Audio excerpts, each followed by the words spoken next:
She never got it. Being royal is not about yourself, and it is not about money. It is a duty and a job. It is about serving your country. It is selfless. It is about your values. It is about sacrifice. It is about being a role model, as difficult as that is to understand given the material privilege that they possess. It is about showing compassion, tolerance, wisdom, and generosity. And it all comes at a cost, and it clearly is not easy to do, given those that have failed to do it. Sadly, Meghan does not have any royal values. She does not sacrifice. She does not feel a duty, not even to her husband. It seems that she only thinks about herself. She does not serve. She openly seeks money all the time, which is not a virtue. She seems not to have many talents, even in acting.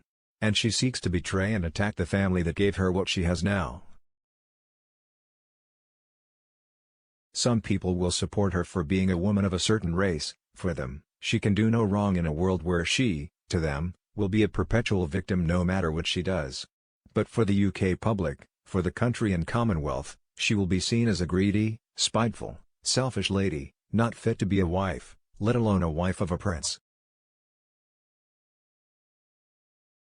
Oh well, it is a sad story. I doubt that anyone will really listen to what she has to say. And sooner or later, she will be forgotten. And if she is remembered at all, it will be for all the wrong reasons. Where she could have spread love and happiness, she has spread disbelief, bitterness, and disgust. As always, my thoughts are with the Queen and her family. GLA. But royal commentator Angle 11 criticized Meghan after the Duchess claimed she didn't ever remember personally feeling the negative connotation behind the word ambitious until I started dating my now husband. Ms. Levin said the royal family is about ambition and sense of duty and giving, and not about getting to the top. She added, she thought it was normal to be ambitious, and only when she started dating Harry did she realize that it was not welcomed. My goodness, that is a smack at Harry and a punch to the royal family. Harry told her about life in the royal family, but she obviously did not want to listen.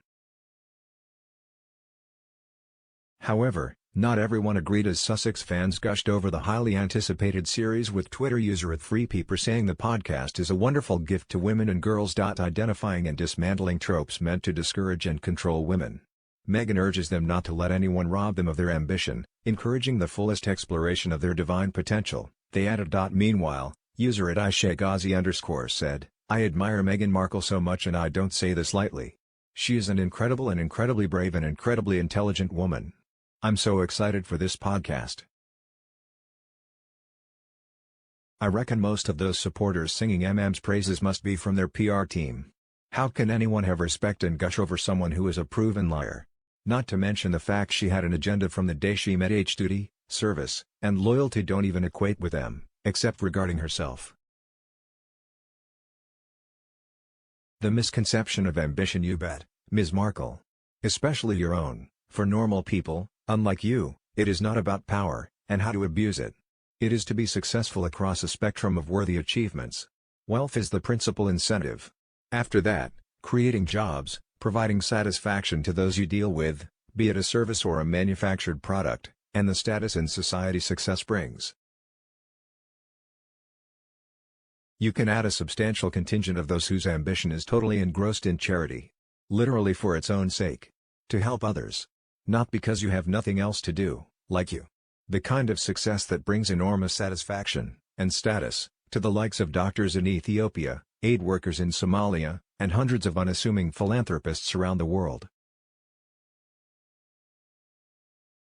I'm afraid in your case, you ooze a cynical pretense because there is no incentive beyond self-aggrandizement. Your every word, action, and motive is wrapped in me syndrome. From lying about your benefactors to bleeding victimhood, and making your husband look a total ass in the process. No, my dear Meghan, you're about as real as the parts you played out on TV, except they were meant to be acted. And you most certainly like to do that.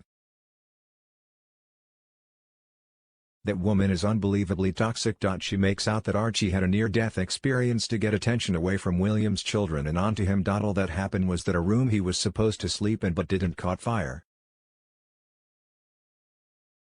He wasn't even in the room, and a near-death experience is an unusual experience taking place on the brink of death and recounted by a person in recovery, Typically an out-of-body experience or a vision of a tunnel of light. She talks absolute rot and will say and do anything to get attention. Even the story about Archie nearly being in a fire was dubious. The fact that this was supposed to have happened in 2019 and no one had heard about it. The media, her friend Serena Williams, no one at all. There was nothing reported about the fact that an event like that, if it happened at all.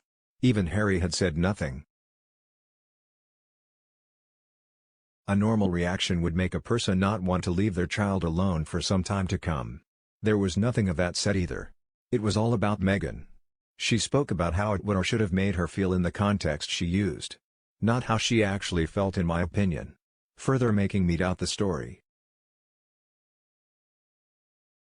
There were no smoke detectors yet the fire was quickly extinguished. So was there a CO2 or powder extinguisher close at hand or a fire extinguisher, but no smoke detectors. No mention of where or what security was doing at the time either.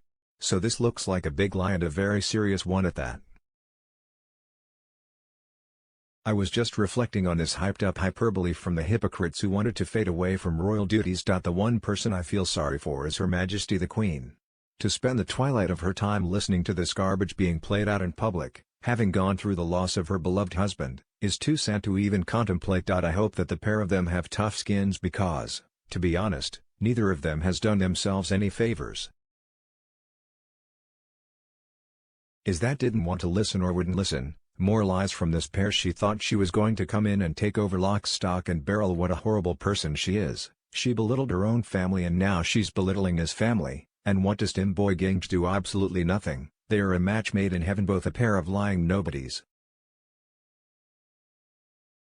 In her podcast, Markle claims she was heartbroken to have to leave Archie after the alleged fire to attend another engagement, only a few minutes away. However, Meghan, you had no issue leaving Archie in Canada while traveling miles away to the UK to announce Megxit. You have no issue leaving both your kids numerous times to travel across the US for your fake royal tours and New York awards. And you have no issue leaving them again in September when coming to the UK and Germany. This woman is a joke. Serena, you're a complete FOOL. Spotify, I hope people cancel in the masses. Netflix, you will get the same pack of lies only accompanied by even more nauseating videos. I cancelled Netflix because of these two. Pulled the rug from underneath her own feet. Does she really think people are stupid and so obsessed with celebrities that they will believe this absolute nonsense? If you want to talk about someone who fulfilled all expectations and ambition for success, none better than the Queen, who, if she hasn't noticed yet, is a woman. I have always thought the all-about-me personality stems from her childhood, an overindulgent parent in Thomas Markle, not a bad parent, but Doria wasn't the embodiment of motherhood. He was left with a daughter to raise while holding down a job. The Procter & Gamble tale is an example, and she has been allowed to get away with lies and embellishment for years. It's so entrenched she believes this stuff. Hence he is ghosted. This latest little tale, never mentioned at the time, is full of holes. There may have been some incident so insignificant at the time it didn't register, but like everything else she has trawled it from the back of her mind, very childlike really, embellished it to a near-death experience, blames the RF because she was on a tour. How this woman connects the dots is a mystery to me, because something is seriously wrong with her reasoning. In the same way, we had issues with tiaras, bridesmaids' tights and 1,001 other little things. She has an absolute gift for making mountains out of molehills. She is also failing in every aspect of her life, making her desperate, divisive and poisonous.